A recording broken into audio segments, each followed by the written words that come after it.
Mas eu coloquei como tema da ministração de hoje, Jesus, um reino de alegria. Jesus, um reino de alegria. É um tema um tanto quanto desafiador para os dias que nós temos vivido. Falar em alegria, falar em gozo, falar em coisas boas. A gente está mais propício para ouvir notícias desagradáveis, porque é o que mais ultimamente a gente tem ouvido. E eu acho que urge muito uma palavra nesse sentido de saber, meu Deus, será que existe esperança ainda? Será que existe a alegria ainda? E aí eu me volto para o Antigo Testamento, onde havia uma profecia, mais de 700 anos antes de Jesus nascer. Isaías profetizou o seguinte, Isaías capítulo 9, a partir do versículo 1 em diante, ele diz assim: mas para os que estavam aflitos, não haverá mais obscuridade. No passado ele envelheceu a terra de Zebulon e a terra de Naftali, mas nos últimos a enobreceu junto ao caminho do mar, além do Jordão, a Galileia das nações. O povo que andava em trevas viu uma grande luz. Sobre os que habitavam na região da sombra da morte, resplandeceu a luz. Tu multiplicaste este povo, e a alegria lhe aumentaste. Todos se alegrarão perante ti, como se alegram na ceifa e como exultam quando se repartem os despojos. Porque tu quebraste o jugo que pesava sobre ele, a vara que lhe feria os ombros e o cetro do seu opressor, como no dia da derrota dos midianitas. Tendo calçado daqueles que pelejavam no tumulto, e toda veste revolvida em sangue serão queimados, servirão de pasto ao fogo. Porque um menino nos nasceu, um filho se nos deu, o principado está sobre os seus ombros, e o seu nome será maravilhoso, conselheiro, Deus forte, Pai da eternidade, príncipe da paz. Do aumento do seu governo e paz não haverá fim. Reinará sobre o trono de Davi e sobre o seu reino, para o estabelecer e o fortificar em retidão e justiça. Desde agora e para sempre, o zelo do Senhor dos exércitos fará isto. Era uma profecia de um governo, de um rei que viria da linhagem de Davi, da mesma família de Davi, que traria sobre as pessoas que estivessem debaixo deste reinado um reino de paz, um reino de alegria. Essa era a promessa. E quando a gente olha para essa profecia e pensa no cumprimento dela em Jesus Cristo, alguns ainda acreditam que este reino ainda virá, no milênio, quando Jesus virá governar aqui na terra, um governo terrestre de 1000 anos, onde aí sim haverá um reino de paz, um reino de tranquilidade, de alegria. Eu já sou mais da linha amilenista, não creio assim num período de tempo literal de 1000 anos, mas eu creio que todos aqueles que têm Jesus Cristo no seu coração hoje já podem usufruir do reino de Cristo, do reino do governo de paz. Porque um dos frutos do Espírito é alegria, gozo e paz. Então uma parte do fruto do Espírito Santo, que todos nós já temos acesso neste momento, é alegria, e alegria no Senhor. Então eu creio que este texto de Isaías capítulo 9 é para os nossos dias de hoje, que estamos debaixo do reino do prometido rei de Israel. E é interessante, o versículo 1 diz assim: mas para os que estavam aflitos não haverá mais obscuridade. A gente tem visto muitas pessoas aflitas nesses últimos tempos. Versículo 2: o povo que andava em trevas. O que a gente tem visto ultimamente é trevas. Trevas. E aí ele diz assim, sobre os que habitavam na região da sombra da morte. Os que habitavam na região da sombra da morte, significa aqueles que estavam próximos à morte, porque a sombra não é a morte ainda, né? Os que habitavam na sombra da morte, significa que é algo tão próximo, porque a sombra se projeta em algo que está próximo. Então, os que habitavam na região da sombra da morte, resplandeceu a luz. Significa não estavam mortos ainda, mas estavam tão próximos, que a sombra da morte já os alcançava. Eles habitavam, eles moravam, era onde eles habitavam, onde eles viviam, na sombra da morte, próximos à morte. Este sim, para essas pessoas, veio este governante. Para mim e para você. Nesses dias a gente tem visto isso. E ele diz então no versículo 3: Tu multiplicaste este povo e a alegria lhe aumentaste. Todos se alegrarão perante ti, como se alegram na ceifa e como exultam quando se repartem os despojos. Então a promessa era justamente de um governo de alegria. Mais ou menos essas mesmas palavras nós vamos encontrar em Mateus capítulo 4. E se eu estou afirmando de que este texto se refere a algo dos dias de Jesus e para os nossos dias, é porque a Bíblia tem que dar alguma orientação nesse sentido, senão é uma afirmação meramente especulativa, né? Eu acho que esse texto fala de nós, eu acho, né? Mas não é o que eu acho, é o que a Bíblia diz. Mateus capítulo 4, a partir do versículo 12, diz assim: Quando Jesus ouviu que João estava preso, voltou para a Galileia, deixando Nazaré. Foi morar em Cafarnaum, cidade situada à beira do mar, na região de Zebulon e Naftali. Aquele texto que a gente acabou de ler justamente fala dessa região. Fala de Zebulon, fala de Naftali, né? Galileia dos gentios.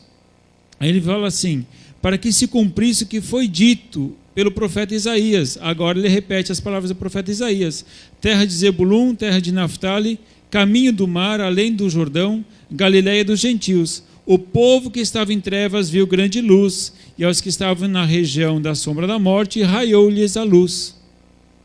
Significa que o próprio escritor Mateus, discípulo de Jesus, que andava ali lado a lado com Jesus, quando escreve o evangelho dele, ele menciona aquilo que o profeta Isaías já tinha profetizado anos antes, de que este veio para cumprir aquelas promessas que haviam sido feitas lá em Isaías. E aí diz aqui: desde então começou Jesus a pregar: arrependei-vos, pois está próximo o reino dos céus. Significa que o escritor Mateus, que era discípulo de Jesus, que andava lado a lado de Jesus, ele tem essa percepção de que aquele prometido lá em Isaías se cumpre na vida de Jesus. Não é alguém que ouviu falar de Jesus, não, alguém que andava do lado de Jesus. Teve essa percepção, que é em Jesus Cristo que está se cumprindo a promessa lá do Antigo Testamento. Neste contexto, a gente pode pensar então, de que forma Jesus é aquele que tira o sofrimento, aqueles que estavam à sombra da morte, aqueles que habitavam na sombra da morte.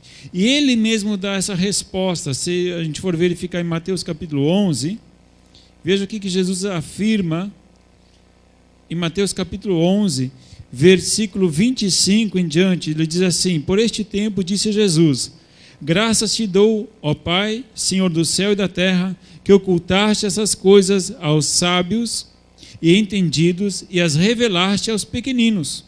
Sim, ó Pai, pois assim foi do teu agrado. Todas as coisas me foram entregues por meu Pai. Ninguém conheceu o Filho senão o Pai, e ninguém conhece o Pai senão o Filho, e aquele a quem o Filho quiser revelar. Agora vem, vinde a mim todos os que estáis cansados e sobrecarregados, eu vos aliviarei. Tomai sobre vós o meu jugo, e aprendei de mim, porque sou manso e humilde de coração, e encontrareis descanso para as vossas almas, pois o meu jugo é suave e o meu fardo é leve. O próprio Senhor Jesus Cristo, a própria palavra que ele pregava, já dizia que aqueles que estavam desesperançados, aqueles que estavam morando, habitando na margem da sombra, né? Aqueles que estavam sofrendo deveriam vir a Ele, porque Ele aliviaria aquela promessa, aquela profecia que foi dada, de que Ele traria um reino, que quebraria o jugo. O que era quebrar o jugo? É justamente aquela opressão, aquela canga, aquela opressão que as pessoas estavam sofrendo por causa do pecado. Jesus quebraria, significa Ele retiraria, Ele anularia. E novamente esse texto então nos dá essa alusão a essa situação. Se a gente for verificar esse mesmo contexto no livro de Lucas, Lucas capítulo 10, versículo 17 em diante, a gente vai ver essas mesmas palavras, só que de um outro contexto. Quer dizer, o mesmo contexto, só que em outras palavras. Lucas capítulo 10, versículo 17 diz assim: voltaram os 70 com alegria, dizendo: Senhor, pelo teu nome, até os demônios se nos submetem. Disse-lhe Jesus: eu vi Satanás como raio cair do céu. Eu vos dei autoridade para pisar serpentes e escorpiões e toda a força do inimigo, e nada vos fará dano algum. Mas não vos alegreis, porque os espíritos se vos submetem. Alegrai-vos antes por estarem os vossos nomes escritos nos céus. Naquela mesma hora, alegrou-se Jesus no Espírito Santo e disse, e aí ele continua relatando aqui. O que acontece? Este texto aqui é um texto paralelo daquele que eu acabei de ler antes em Mateus. A circunstância na qual Jesus fala essas palavras é quando os discípulos voltam. Eles tinham andado por várias cidades pregando o evangelho, impondo as mãos sobre os enfermos, eles expulsavam os demônios iam embora, aquela cura, algo extraordinário. E eles voltaram tão empolgados para Jesus, voltaram alegres. Diz aqui o texto que eles voltaram alegres, dizendo: Senhor, pelo teu nome até os demônios se nos submetem. Eles voltaram alegres já. E Jesus diz: olha, o fato dessa alegria de vocês cooperaram e os demônios terem que sair, a razão da alegria não deve ser essa. A razão da alegria de vocês deve ser outra. Ele diz assim: mas não vos alegreis porque os espíritos se submetem, alegrai-vos antes por estarem os vossos nomes escritos no céu. Significa, em primeiro lugar, o motivo de alegria é ter o quê? O cancelamento dos nossos pecados. O jugo do pecado foi quebrado. A culpa, a opressão que o pecado nos traz foi quebrada. Então, o primeiro motivo de grande alegria que nós podemos ter é: nossos pecados foram perdoados. E então, a ação que antes, agora, né, os discípulos estavam tão empolgados, né, dos demônios, a ação demoníaca sobre as nossas vidas, ela foi quebrada. Jesus Cristo quebrou a vara de açoite do inimigo. Significa aquilo que ele utilizava para nos oprimir, a culpa, né? O pecado em si que gera consequências. Essas questões elas foram quebradas em Jesus Cristo. Então ele diz a alegria. Esse texto fala bastante de alegria também. Justamente esse texto de Jesus, que os discípulos vêm alegres, né? E logo na sequência, quando ele diz: olha, o motivo da alegria de vocês deve ser o perdão dos pecados. Versículo 21, naquela mesma hora alegrou-se Jesus no Espírito Santo. Por que o texto bíblico diz que Jesus alegrou-se no Espírito Santo? Ele se alegrou, ele teve um momento de alegria, mas aqui está especificado no Espírito Santo. Existe uma alegria diferente, parece que tem que ser especificada. Que alegria é essa que precisa de especificação? Porque se eu estou alegre, não é isso? Eu tenho razões de estar alegre, beleza. Agora esse texto diz aqui: Jesus alegrou-se no Espírito Santo. Existe uma alegria então produzida pelo Espírito Santo. Existe uma alegria que nos é concedida apenas os que realmente são salvos, que têm os pecados perdoados, que são a habitação de Deus, que são a habitação do Espírito Santo, que estes têm acesso a uma alegria que outras pessoas não têm, porque eles têm acesso ao Espírito Santo. Então, Jesus alegrou-se no Espírito, significa que é uma alegria diferente, não das circunstâncias que estão ao nosso redor, mas é uma alegria profunda, porque o Espírito de Deus está em nós, Ele habita em nós. Então este tipo de alegria que Jesus tinha, porque Ele foi cheio do Espírito Santo, depois que saiu das águas e depois do batismo dele. Então o que acontece? O que a gente pode aprender disso? Que existe uma alegria para os cristãos, os seguidores de Jesus, que outras pessoas não têm acesso. Somente os verdadeiros seguidores de Jesus, que são cheios da presença do Espírito Santo, essas pessoas têm acesso a uma alegria que as pessoas normais, ou as pessoas que não têm a presença de Deus em suas vidas, elas não têm acesso a essa alegria que é descrita, que é mencionada no texto de Lucas. Muito bem. Então, quer dizer que Jesus quebrou o jugo do pecado, nos perdoou, nos deu acesso ao Espírito Santo e a alegria está à nossa disposição. Vamos ver o que diz Paulo sobre essa questão. Vamos ver o que Paulo fala, porque Paulo é o teólogo do Novo Testamento. Vamos ver o que ele fala. Colossenses capítulo 1, versículo 12 em diante. Colossenses capítulo 1, versículo 12 em diante. Colossenses capítulo 1, versículo 12 diz assim: dando graças ao Pai que nos fez idôneos para participar da herança dos santos na luz, e que nos tirou do poder das trevas e nos transportou para o reino do Filho do seu amor, em quem temos a redenção pelo sangue, a saber, a remissão dos pecados. Paulo ele concorda aqui com Mateus e com o profeta do Antigo Testamento, dizendo que em Jesus Cristo nós fomos transportados de um reino de trevas, de sofrimento, para um reino de luz. Ele nos transportou. Sabe aquele período, a sombra da morte, né? A sombra, aqui também fala de trevas. Um local de trevas, de sofrimento. Sombra de luz, a margem, né, das sombras. E aqui há um transporte através do quê? Ele diz aqui, pelo sangue de Jesus. Nós fomos resgatados, aquele sangue que Jesus verteu naquela cruz. Ele nos abre a porta para um outro reino. Jesus Cristo é nosso Rei.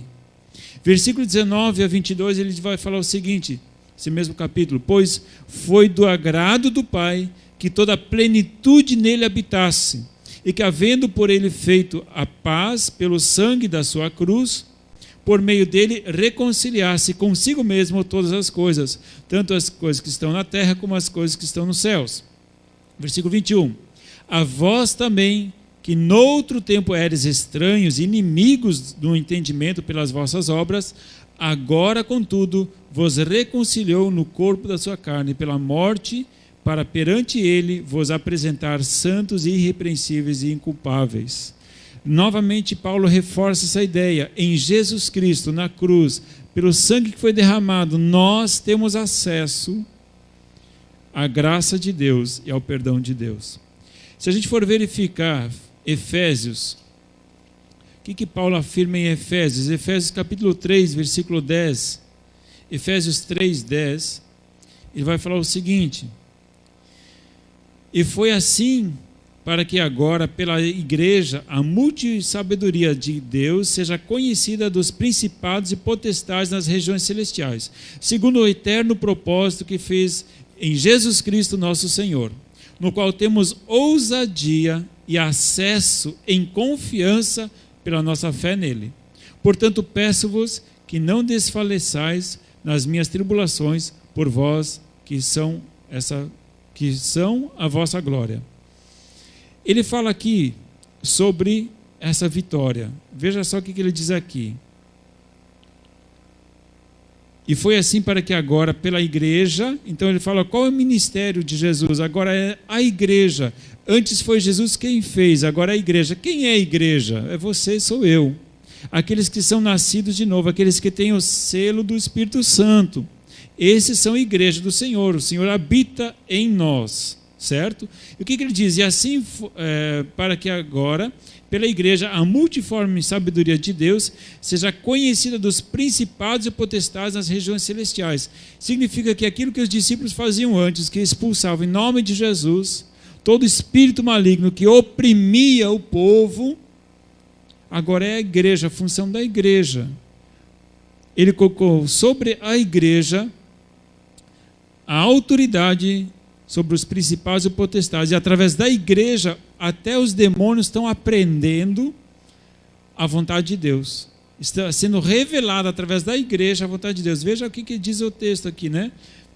Conhecida a multiforme graça, né, pela igreja, seja conhecida pelos principados e potestades. Significa que até os demônios estão aprendendo com a igreja. É na igreja que Deus está revelando o propósito dele. Você percebeu qual é a grandeza daquilo que Deus está fazendo nas nossas vidas? Efésios capítulo 2, versículo 7. Onde é que estou? Não, 3:10 está. É outro texto.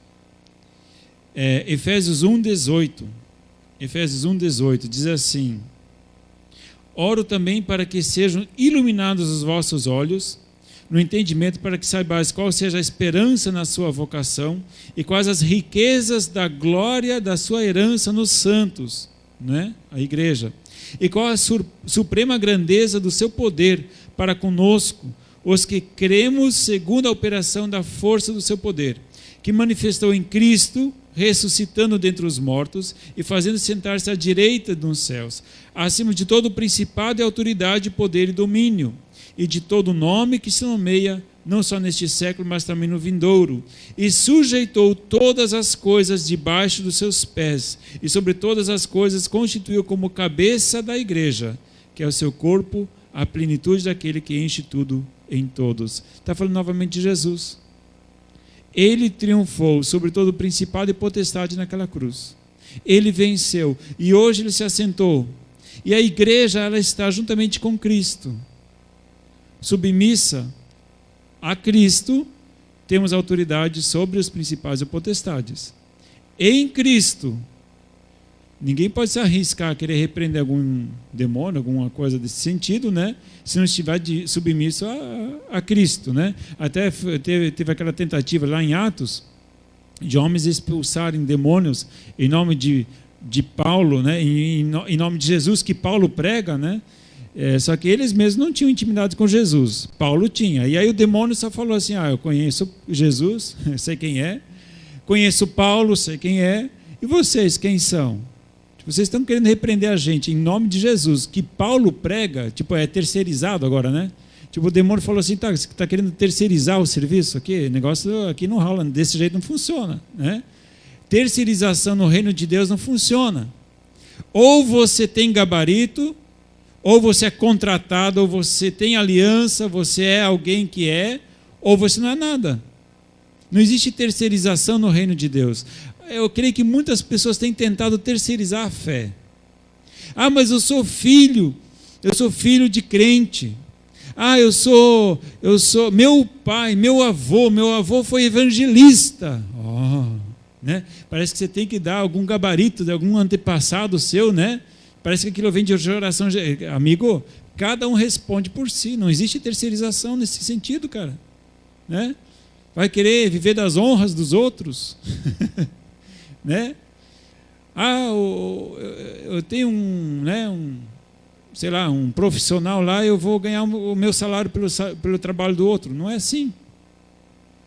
Cada um recebe de acordo com o seu próprio trabalho. É o que eu conheço, né? Fora alguns beneficiados aí, né, que acabam ganhando salário, né, sem trabalhar. Mas já não é certo, já está errado, né? E Deus faz as coisas certas, então não tem como terceirizar uma coisa. Agora, saiba que direitos você tem. Se você tem e é a habitação do Espírito Santo, você tem acesso ao trono de Deus. Você tem acesso, esse é o teu direito. Se você tem o Filho, você tem o Espírito. Se você tem o Espírito, você tem já tudo para conseguir olhar para a frente e ter esperança. E é isso que eu gosto de ler em Hebreus. Hebreus é um texto que eu amo demais. Hebreus capítulo 10, versículo 12. É um texto maravilhoso.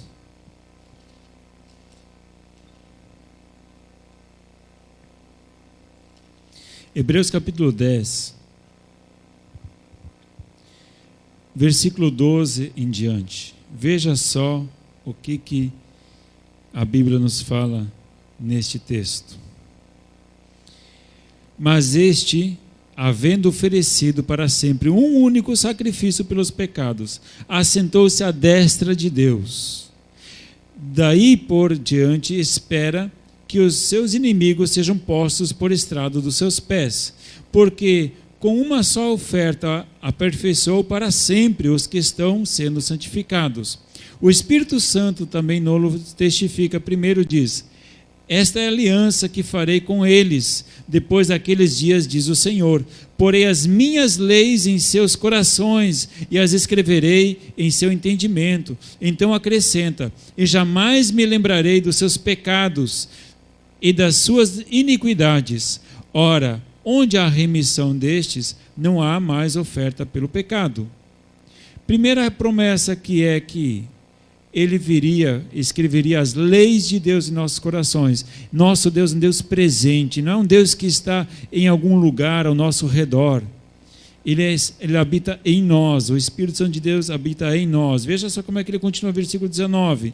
Portanto, irmãos, tendo ousadia para entrar no Santo dos Santos pelo sangue de Jesus, pelo novo e vivo caminho que ele nos consagrou pelo véu, isto é, pela sua carne, e tendo grande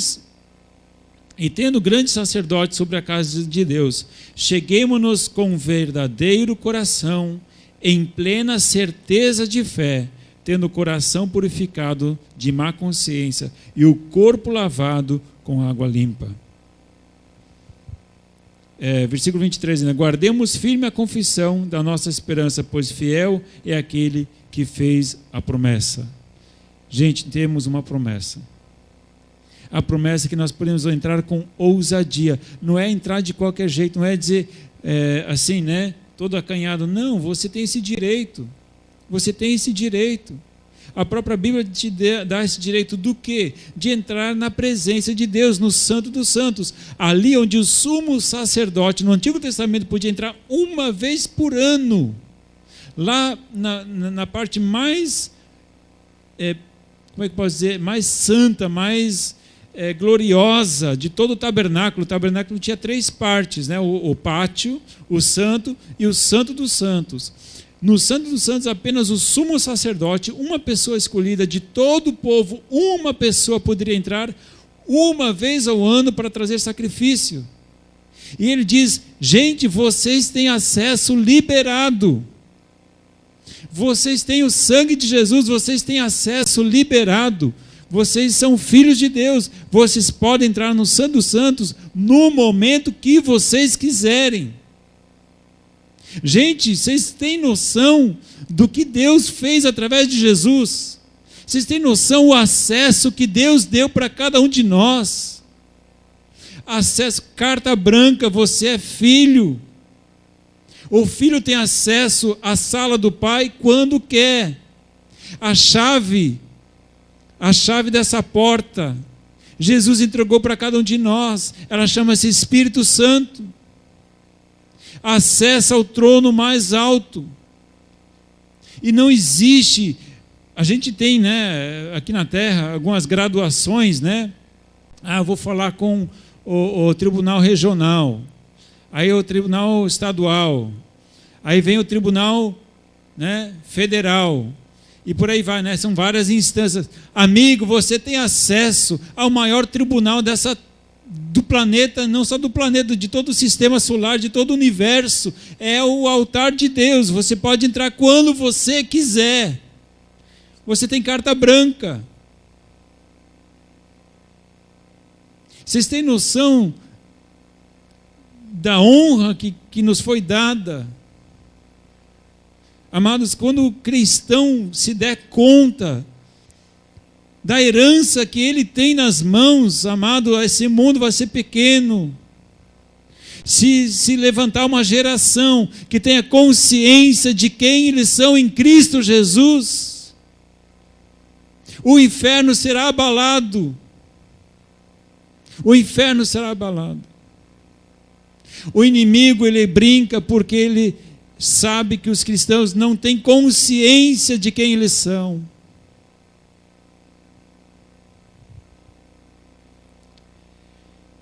Eu me criei no campo e meu pai tinha criação de gado. Nessa criação de gado a gente tinha sempre um touro reprodutor, né? Tinha uma manada de vacas e um touro reprodutor. Esse touro reprodutor, ele chega numa certa fase na vida dele que ele se torna agressivo. E quando ele se torna agressivo? No momento que ele começa a ter consciência da força que ele tem, porque ele não sabe.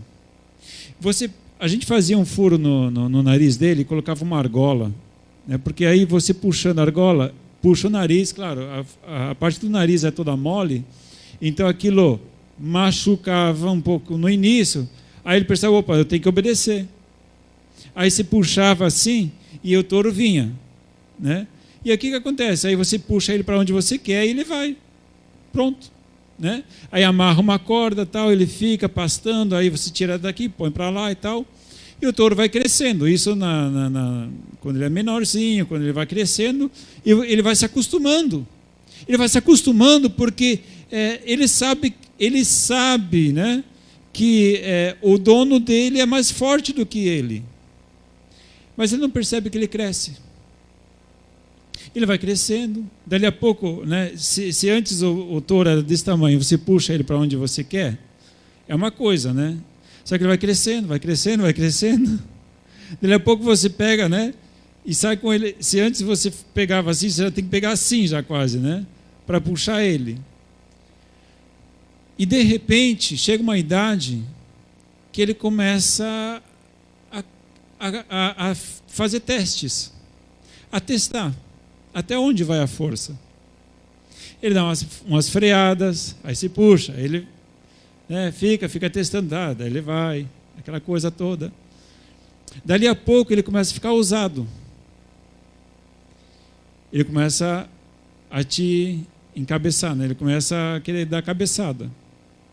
Ele começa a brincar do teu lado. E de repente ele começa a perceber que ele tem muito mais força do que você. E o que acontece? Naquele momento, eu vi essa situação acontecendo. Meu irmão, que é mais velho do que eu, foi puxar o touro, e o touro começou a degladiar com ele, né? Puxava e o meu irmão puxava e ele...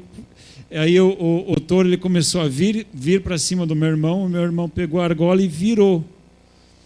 Porque quando não dava mais conta, se dá uma torcida na argola, teoricamente ele deveria obedecer.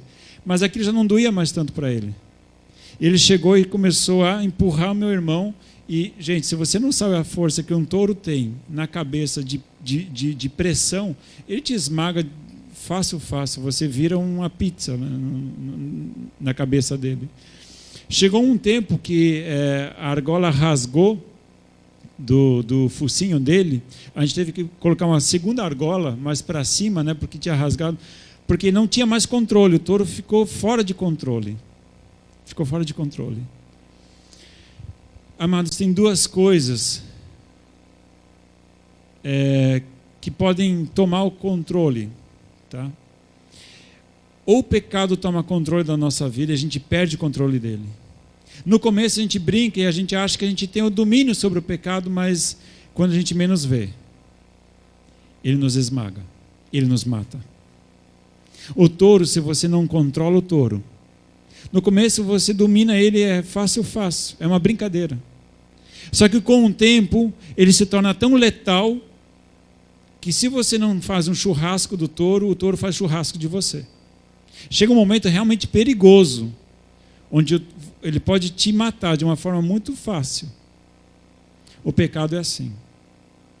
Agora existe uma outra coisa que eu quero dar ênfase nessa noite, é o poder de Deus na sua vida. O poder de Deus na sua vida, ele pode te dar um acesso que a gente não imagina, o poder que Deus tem reservado para aqueles que o temem e o servem, de resistir o pecado, de combater o mal, de ser bênção na vida dos outros. Este poder de Deus, ele está à nossa disposição. Para concluir, gostaria de usar ainda 2 textos. Gálatas capítulo 5. Este texto é muito famoso, né? Gálatas capítulo 5, versículo 22, o fruto do Espírito, que eu já mencionei aqui anteriormente. Gálatas 5, versículo 22, ele diz assim: mas o fruto do Espírito é amor, gozo, paz, né? Amor, alegria, seria a mesma coisa que o gozo, né? Amor, alegria, paz, longanimidade, benignidade, bondade, fidelidade, mansidão e por aí vai. O fruto do Espírito é. Vocês lembram que quando a gente leu que Jesus, ele se alegrou no Espírito? Aqui o texto diz que o fruto do Espírito é a alegria, gozo, paz, longanimidade, amor. Então significa que a mesma alegria que Jesus se alegrou no Espírito, o cristão que pode ser cheio do Espírito Santo, que pode entrar na presença de Deus a hora que ele quiser, ele tem acesso a essa alegria também. Alegria no Espírito. É só esse texto que fala sobre isso? Não, veja lá em Romanos capítulo 14, versículo 17. Romanos 14, 17 diz assim: pois o reino de Deus não é comida nem bebida, mas justiça, paz e alegria no Espírito. O reino de Deus, o governo de Jesus Cristo, o nosso Senhor, ele é estabelecido, e ele está estabelecido numa base, e essa base é um tripé: justiça, paz e alegria no Espírito. Romanos 15, 13. Ora, o Deus de esperança vos encha de todo gozo, de toda alegria e paz na vossa crença, para que abundeis na esperança pelo poder do Espírito Santo. Novamente, paz, alegria e abundar na esperança. Abundar é abundante, significa não é um conta-gotas, não é limitado, é ilimitado. O acesso que nós temos na presença de Deus ao Espírito Santo, ele é ilimitado. Não tem restrição. Esperança pelo poder do Espírito Santo. E aí a gente conclui com aquele texto de Isaías que eu já li algumas vezes aqui, que era promessa. Era a promessa de Isaías que viria este tempo.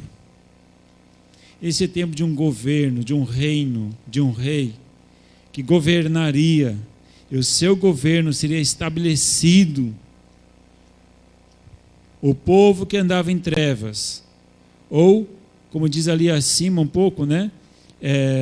Que andava aflitos, né?